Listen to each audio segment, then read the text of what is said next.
When I leave the biggest job in the country, I shall spend more time on the most important job, being the best husband I can to my fantastic wife, Vic. Oh, he's straight? Who's been a rock by my side I didn't know that. through good times and bad. Look, whether you like him or not. And being the best dad I can to my beautiful children. This is tough. Who are my this pride is tough to be able to do joy. that. So you got to give him praise for. Thank you very much.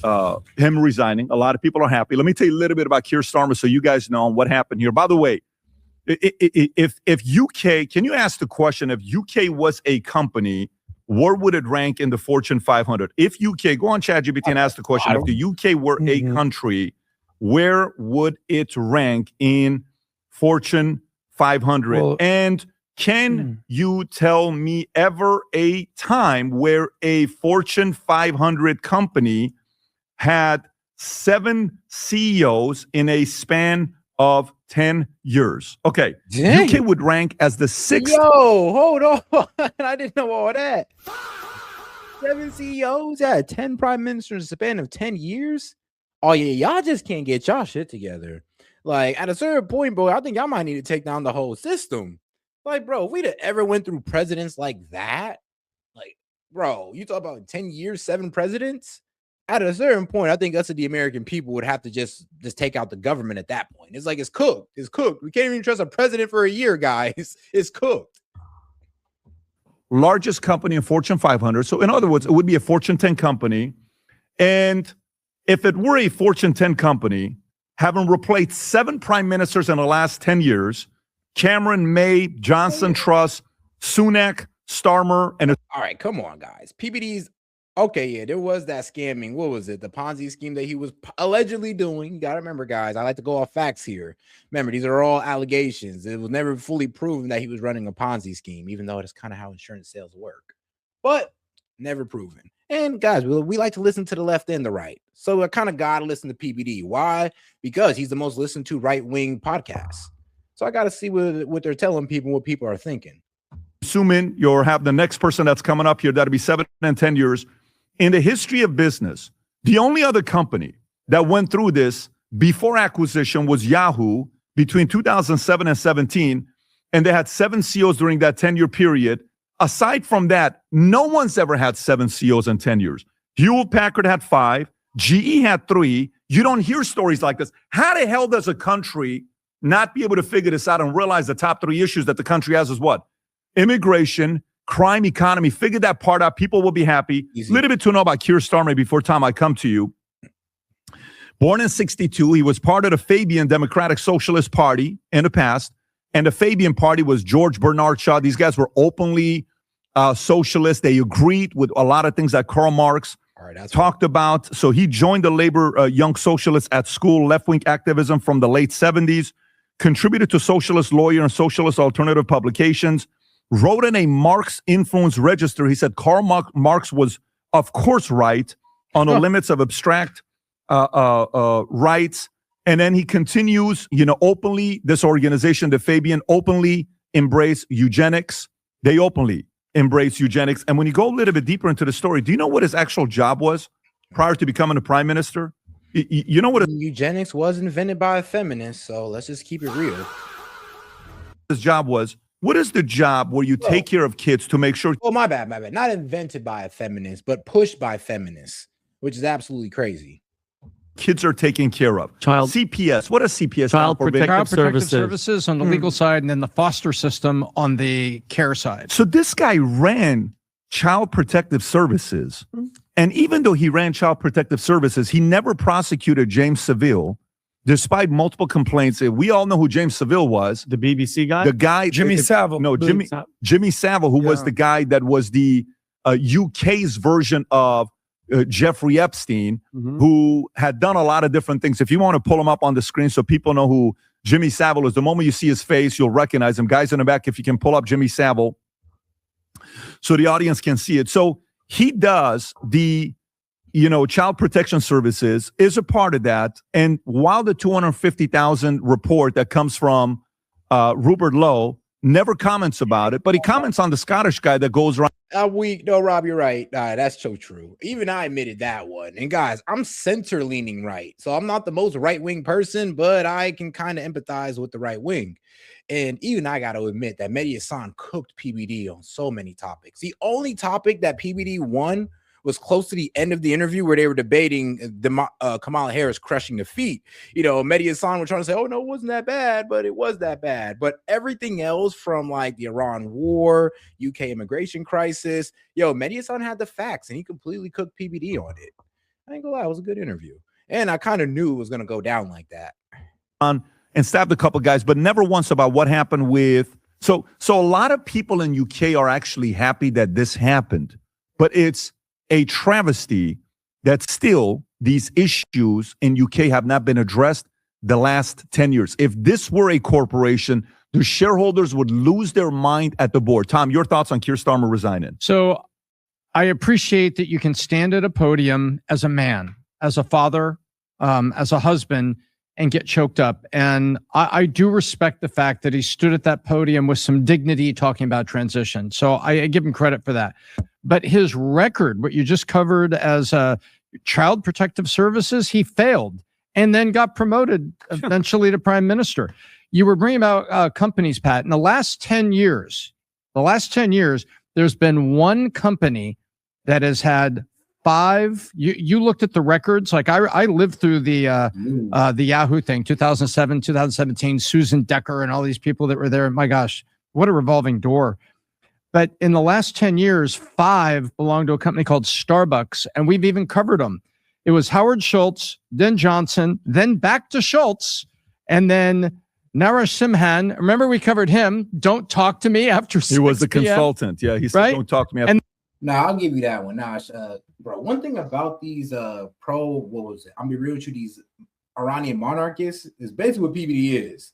PBD is he's an exiled Christian Iranian. Well, now he came to Christianity when he came to America, but he's a monarchist pretty much. He believes that the Shah should have been in power. He prays for the day that the Shah comes back, which it doesn't look like he ever will. But because of their attitude towards the Iranian Revolution, they do have an intense hatred for Islam. And here's the funny part, though, because the way they frame it, they make it sound like Islam just sprouted out of nowhere in the 80s, but Islam has been a part of Iranian culture since probably like the 6th century. Like, Iran was a Muslim country before the Iranian Revolution. I would hope you guys know this. Then Brian Nickel, and it finally comes around. And then Disney had the same problem. They went Iger, Chapek, Iger, where they selected But 7 and 10 years for a Fortune 6 company? It hasn't happened. I don't see it. It's embarrassing, Vinny. Except Yahoo. It's pretty damn horrifying. bad. Yeah. The board should be shot. Yeah, Vinny. Well, you named He's joking. Tom is joking about that. I don't mean violence. I don't mean violence. They can't do it anyways because they don't have Second Amendment over there, so don't worry about it. They'll whistle you to death or baton you to death. But Pat, besides the grooming gang scandal and the CPS failures, he represented a banned Islamic group in court, which was banned in Germany. It was a Hizb ut Tahrir, whatever. I don't know if people want to pronounce it. For the death penalty, he got rid of the death penalty for rapists and murderers.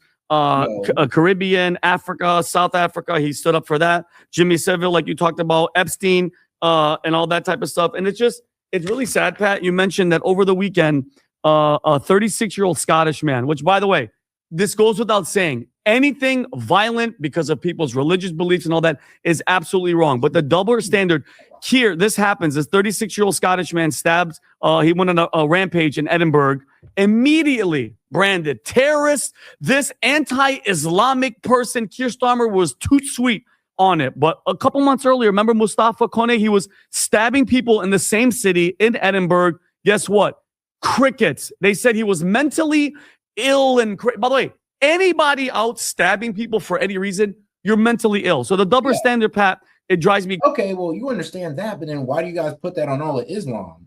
That's the problem here. It's like we all understand there's radical people in every group, every religion. So why do you guys, when it comes to being Muslim, why do you guys frame it as, oh, that's just all Muslims?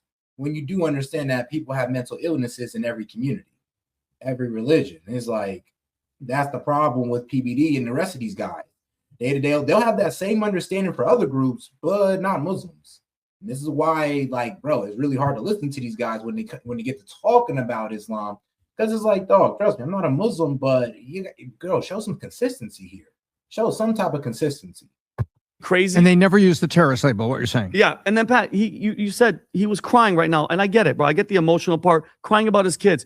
Was one tear shed for the 250,000 young girls raped, tortured? And here's the thing, you know what the whole worshiping a pedophile thing is? That's actually not a good argument. Well, one, because if you actually knew about Muhammad's life, you know he married an older woman, older than him before he married Aisha, right? You know that. Oh, of course you don't. So if he's such a pedophile, then why was his first wife older than him? Go look it up. It's out there for you to see. That's what I'm saying. You guys go off like literally ex-posts, hateful ex-posts about Muslims. So if he was such a pedophile, I mean, why did he marry an older woman older than him? And then why are we trying to bring on at the modern day standard onto somebody who lived in the 6th century, where it didn't matter if you were Muslim, Christian, Hindu, didn't matter. That was a practice across the board. And yes, women did have periods at 9 years old. They still do today. And back then you had that period, which is disgusting. I don't even like thinking about it. But back in that day, you were considered a woman. And that was the standard of then. So back in that day, which every man was doing, he'd be considered a moral man. He did that. If he does that shit today in our modern time, which would be very ignorant and childish to try to compare him to or try to like hold him to that standard, yeah, it's wrong. But back in that day, be real with you, everybody was doing that. That's the standard across the board. But so to sit there and call him a pedophile over something that everybody was doing back in the day and that, you know, even we were doing back in the day as Americans, yeah, child marriage at the age of 12, 10 years old in some states. Remember that? So it's real. And here's the thing, the religion is not about Muhammad. That's what you guys honestly forget. He's just a messenger. The religion is about God. It's about the Abrahamic God. It's like, too, the same God that Jesus prayed to. Allah, or they call him Allah. So where's this whole pedophile perspective coming from? Because I'm be real with you, you got to be pretty dishonest with that argument to make it make sense. Like, let's be real here. If the norm was marrying at 18 back in the 6th century, and that's what Muhammad did, and he married Aisha at 9, okay, you got an argument. But when all the guys back then were marrying women as soon as they had a period from 9 to 12, I mean, you don't really have an argument. Called social norms of the time, my friend. I mean, I feel like this is something that you guys should understand if maybe you actually studied history just a little bit. Just a little bit. What'd you say last week? Tongue drilled, hammered to a wall, getting sexually taken advantage of and all the different things with objects. It's like, where's the tears? And I say, he said King Charles called him. Has anybody heard anything about King Charles, Pat? Has he commented anything? Like, here's the thing, bro. Bro don't even know that, you know, Christian Arabic Christians. Yeah. How do you think they say God? They say Allah, and they're Christians. Allah just means God. Like, that's it. Y'all don't even know that. That's the crazy part. You don't even know that.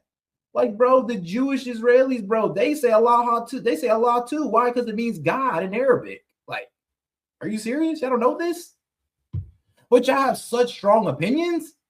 Oh, that's insane. About any of the situations. He supposedly is semi-public and dealing with cancer treatment. Well, guess what? Supposedly. Yeah, but if you're the king of this great nation of yours, the office of the king can put out a statement. Say something. Condemn it, Pat. And do you mind if I just really quick, Pat, shift to Mehdi Hassan? Can you show Mehdi Hassan's tweet? That's his tweet. Look at Mehdi Hassan.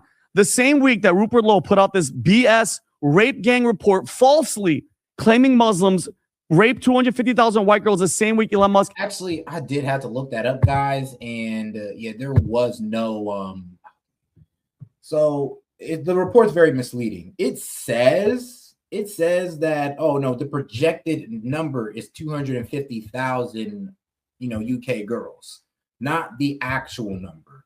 And that's what's misleading about the report. And that's kind of where Mehdi Hassan got a good point on.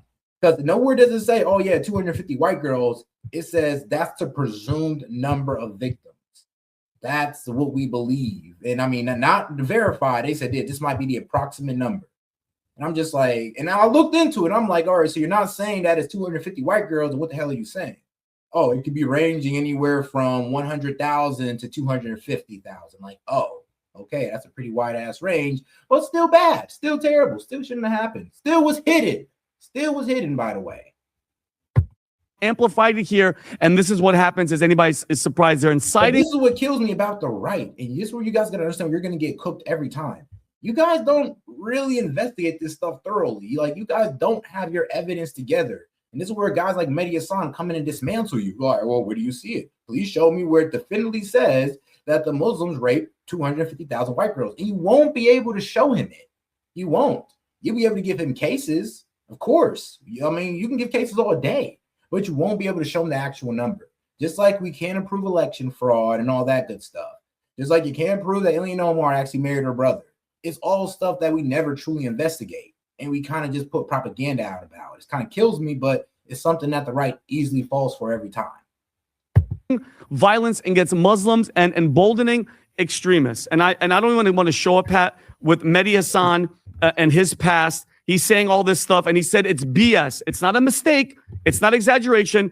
The words used to dismiss one of the biggest child abuse scandals in modern British history, and I think in the world. And in one word, he's basically calling these girls, Pat, liars. He's dismissing the mothers who begged to be heard, and nothing came from people like Keir Starmer, okay? He's brushing it aside. And by the way, this is the same Mehdi Hassan. I know we just recently had him here. He once referred to non-Muslims as cattle in sermons, compared homosexuality to pedophilia, and was eventually shown the door by multiple media outlets. Yeah, he said he's sorry, Pat, but you don't forget about that, and that ideology doesn't go away. And here's my one thing, Pat, in regard to all this underage grooming, Muslim, and everybody stays quiet. To mainstream Muslims, Muhammad was divine and flawless. Am I correct?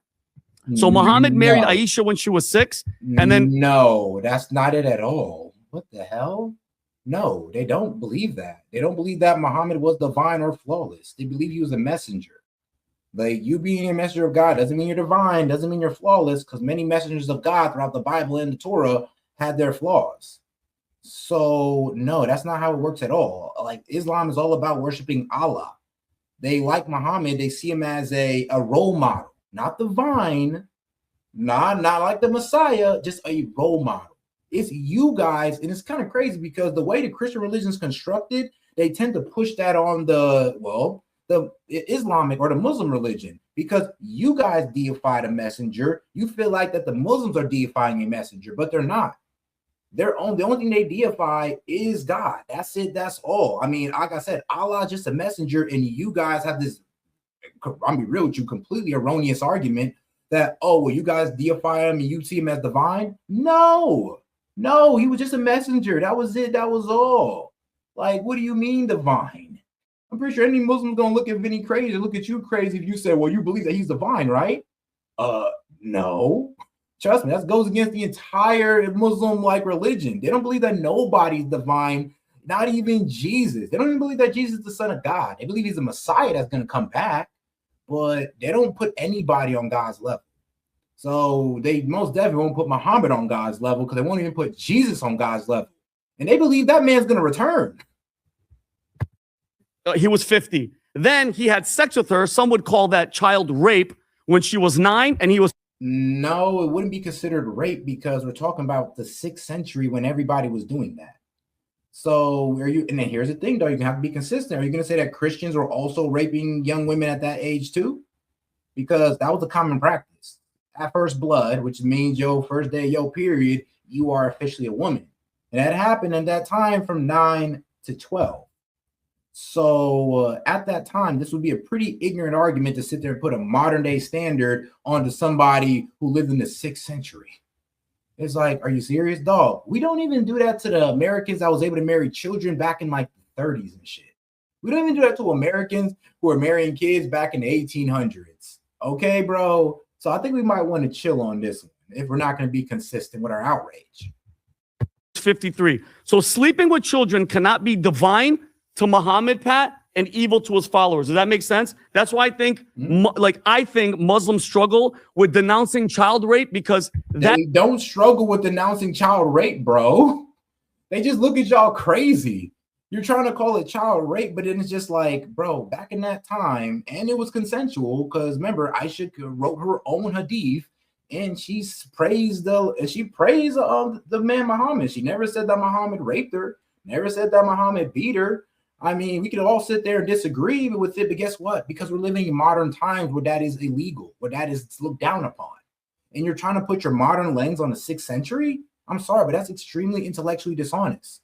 Like, if you're gonna study history and you're gonna pick on somebody's morality, you need to study the morality of that century. As much as you don't like it, that's what people deem to be okay. That's your guy. You have to stick up for him. No matter how, you know how many arguments I get into on Manek? People are like, that was the time. Anytime you think, I don't care if it was 1400 or 180, sleeping with a 9-year-old is wrong. Period. Yeah, bro. Like I said, that's ignorant to put a modern standard on somebody who lived in the 6th century. Yes, it does matter if it was in 180, bro, because everybody was doing it. That's the problem. It was the norm. That's why the argument sounds so effing ignorant and lacking of any knowledge of history. It's like, dog, do you understand that that's what everybody was doing? That was a common practice in Christians, Muslims, Hindus, whatever religion was around back then. That was the standard when they came to women. What's so hard about that to understand? That's why Muslims aren't defending it. They're defending the fact that, if you're going to judge Muhammad, you have to judge him by the time period that he's in. You can't pull Muhammad from the 6th century and put him on trial in the 21st. Like, that's not how it works. But that's what y'all doing. And try to compare him to Jesus Christ. Go ahead, do me a favor. Name one thing that Jesus Christ did in his 33 years of living, where right now today, Pat, I had to stick up for him and go, well, that was the time. He slept with a 9-year-old because that was the time. And I think that's why they struggle with the Pat. And that's why. Because that's the argument. I mean, like, bro, all right, so I would say this, Christians back then were doing the same thing. Like, are Christians are all those Christian pedophiles? Is Christianity a pedophile like religion? Because that's what all you guys were doing back then. Is Christianity a murderous religion because of the Crusades? No.